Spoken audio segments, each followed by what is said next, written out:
Gordon "Red" Berenson is a native of Regina, and for Red, hockey started at an early age. Well, I got started in hockey as a 3 or 4 year old. My mother wanted to get me out of the house. We had a small house over on Arthur Street and a rink right across the street, and she put me out there and left me out there for the afternoon. Before you knew it, you were playing hockey. But this was outdoor rinks in Regina back in the early 50s. Red went on to play for the Regina Pats Midgets, where he was named the SHHL Rookie of the Year in 1956-57. Red had a number of influences along the way that paved a hockey path for him.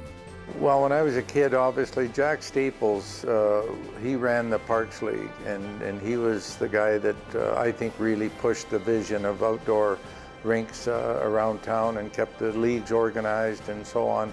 And then when I got to play in the Pat organization, it was people like Mike Cartouche and Del Wilson and Murray Armstrong was coaching the Pats then.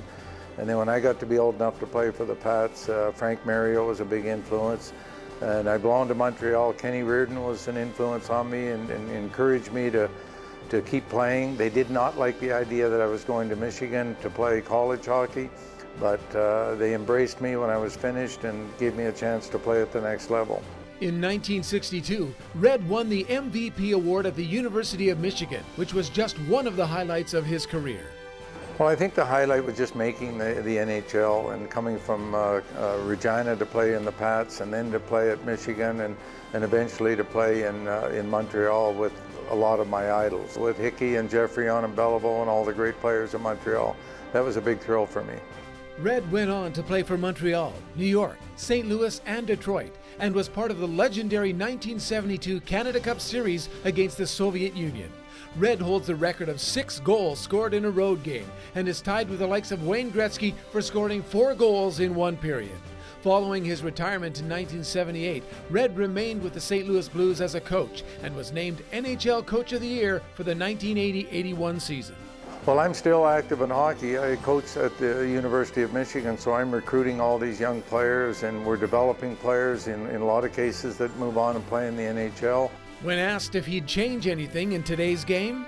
Yeah, one thing I would do is I would take out TV commercials, and I know that's not popular, but I just think it really hurts the momentum of the game, and you hate to break that up for a television commercial. I just can't handle that. And here is what Red had to say about being inducted into the Saskatchewan Hockey Hall of Fame. Well, you know, I've always said Regina was a great place to grow up, and I owe my whole career as a hockey player and a coach to my environment in Regina and all the people that I was surrounded by. And to be remembered is really important, because I've remembered Regina. I come back every summer. We still have a cottage at Regina Beach. I've been coming back for literally 40 years, and it's good to be remembered.